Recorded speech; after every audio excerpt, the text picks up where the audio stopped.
طعم الدنيا اتغير، فرحة قلبي بتكبر، وبطلتك بتغير، ما أحلك يا رمضان. أنا دايما بستنى، على قلبي ما أغلى، يا رب بلغنا طول ريحته طلت رمضان. رمضان ده حياتي.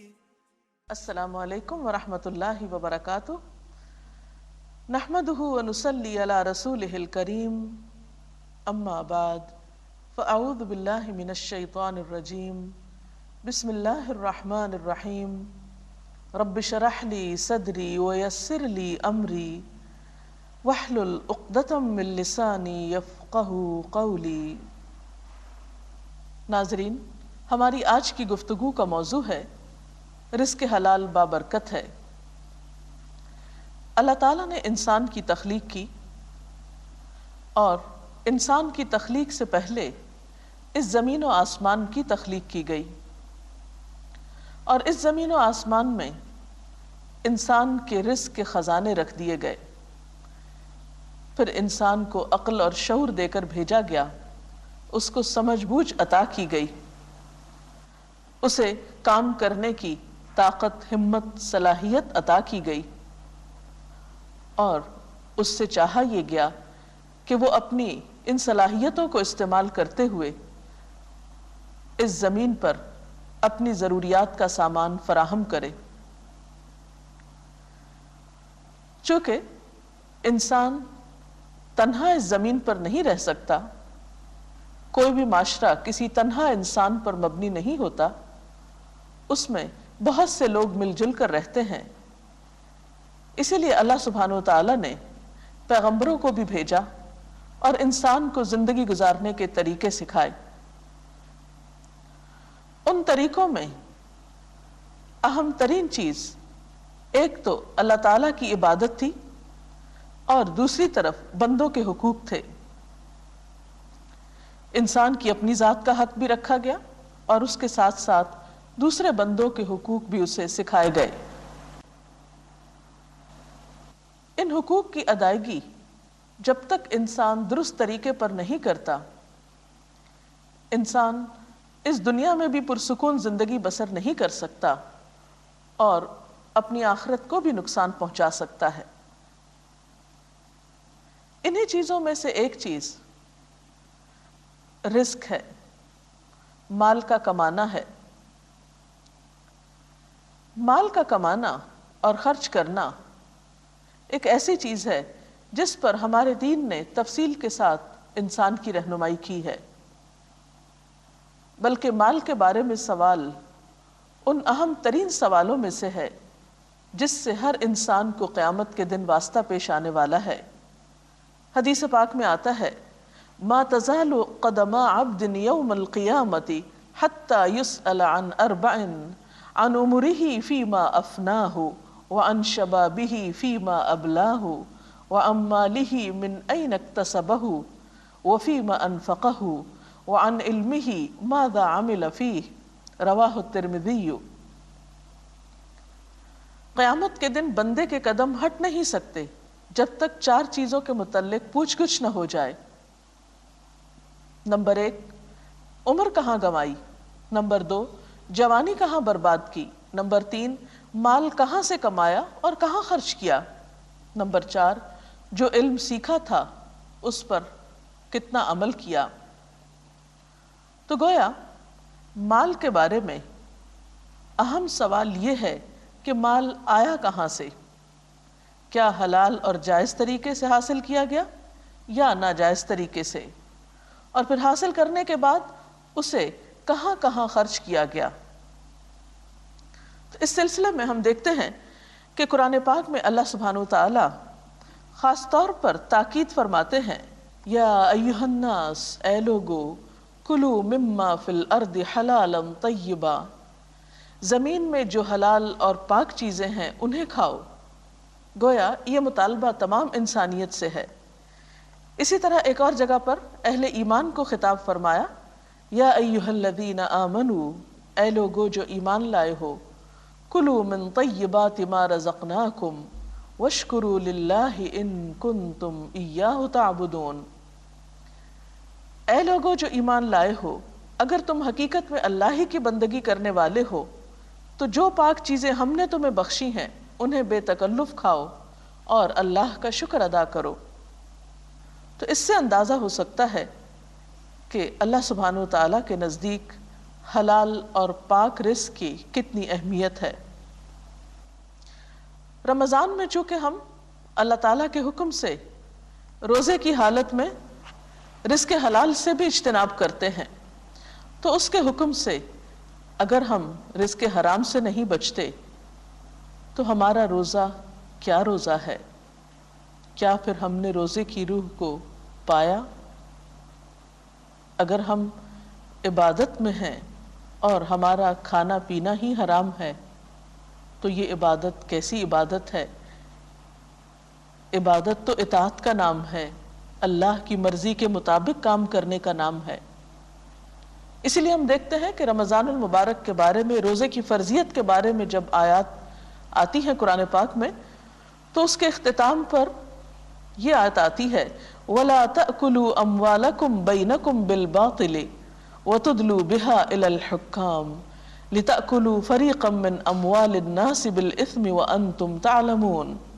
اور تم لوگ نہ تو آپس میں ایک دوسرے کے مال ناروا یا باطل طریقے سے کھاؤ اور نہ حاکموں کے آگے ان کو اس غرض سے لے جاؤ کہ تمہیں دوسروں کے مال کا کوئی حصہ ظالمانہ طریقے سے کھانے کا موقع مل جائے۔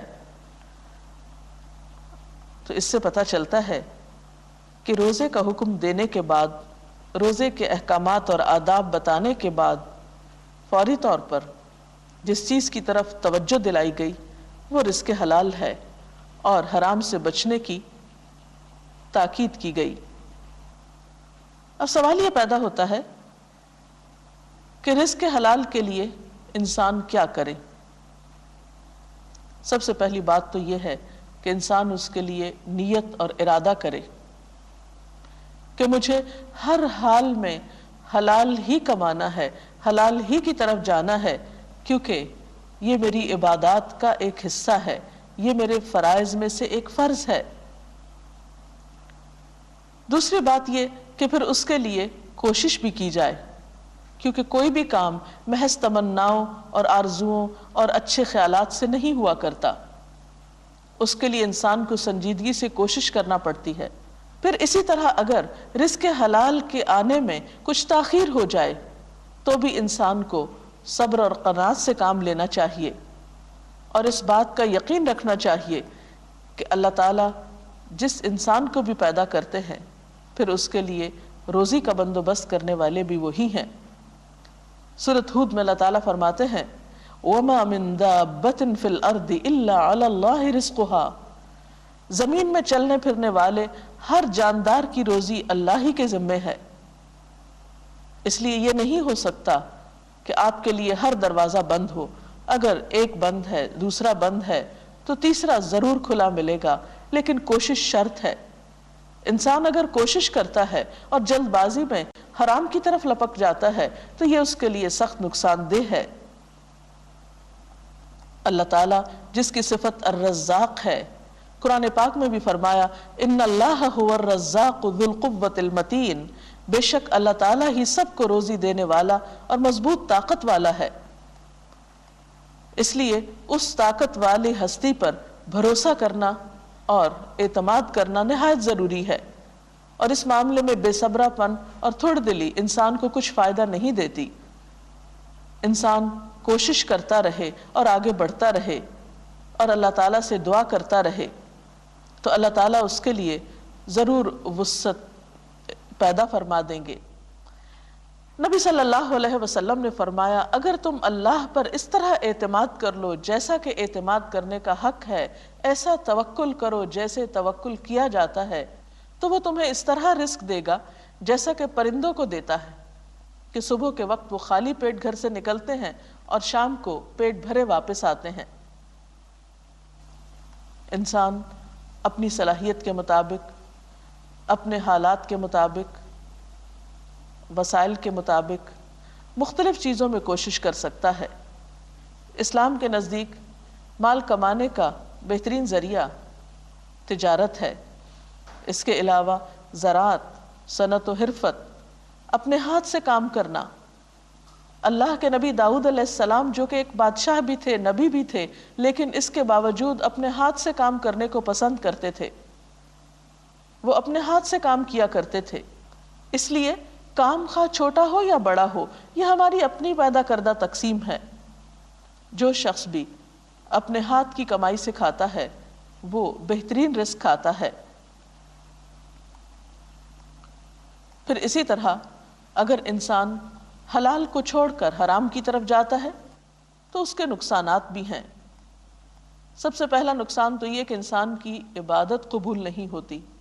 آپ صلی اللہ علیہ وسلم نے فرمایا جس نے 10 درہم کا کپڑا خریدا اور اس میں 1 درہم حرام کا تھا، جب تک وہ کپڑا اس کے بدن پر رہے گا اس کی نماز قبول نہ ہوگی.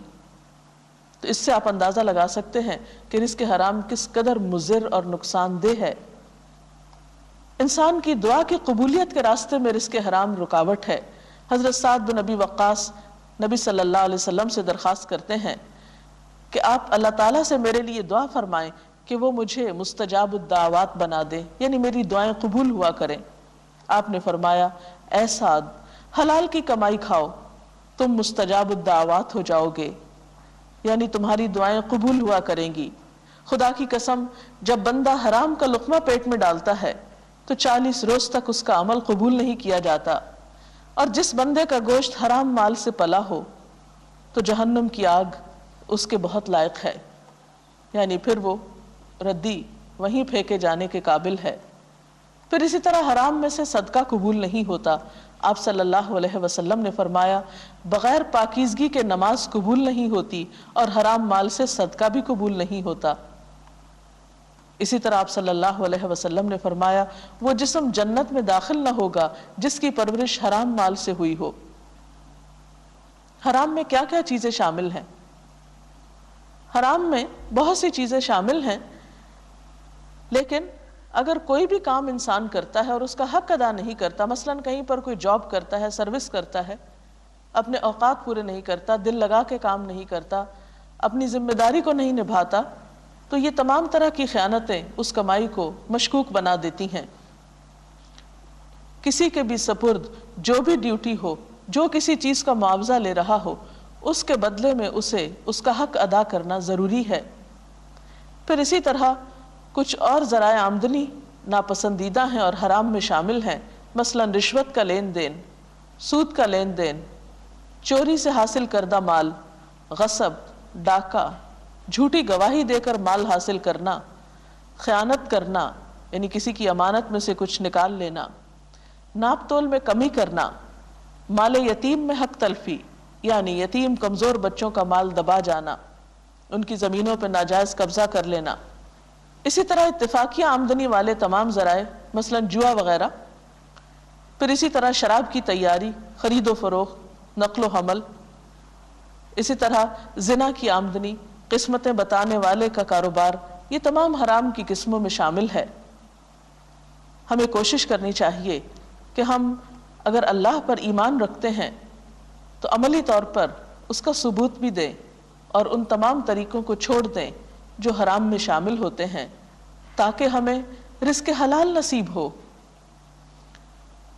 ہمیں چاہیے کہ رمضان المبارک کے اس مہینے میں ہم حرام کو چھوڑ کر حلال کے لیے کوشش کریں، دعا کریں، محنت کریں، اللہ پر توکل کریں، اس لیے کہ اگر رزق حلال نہیں تو عبادت بھی قبول نہیں اور قیامت کے دن بھی سخت محاسبہ ہوگا.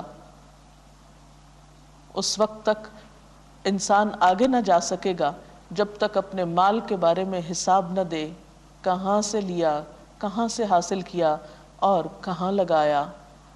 اللہ تعالیٰ سے دعا ہے کہ وہ ہم سب کو رزق حلال ہی نصیب کرے اور حرام کو چھوڑنے کی توفیق دے. اللہ کے رسول صلی اللہ علیہ وسلم نے اس سلسلے میں ایک بہترین دعا سکھائی ہے، اللہم اکفنا بحلالک عن حرامک واغننا بفضلک عمن سواک. اس کا ترجمہ ہے، اے اللہ میری کفایت کر اپنے حلال کے ساتھ، یعنی تو مجھے کافی ہو جا حلال کے ساتھ، اپنے حرام سے بچا کر اور مجھ کو اپنے فضل سے اپنے سوا ہر کسی سے بے پرواہ کر دے. یعنی میرا بھروسہ ہو تو تیری ہی ذات پر، میں رجوع کروں تو تیری ہی طرف، میری امیدیں ہوں تو تجھی سے، اور تو ہی میرے لیے تمام تر انتظامات فرما. ناظرین، اس کے ساتھ ہی ہمارے آج کے پروگرام کا وقت ختم ہوتا ہے. کل تک کے لیے اجازت چاہتے ہیں. السلام علیکم ورحمۃ اللہ وبرکاتہ. تغير ما أحلك يا رمضان.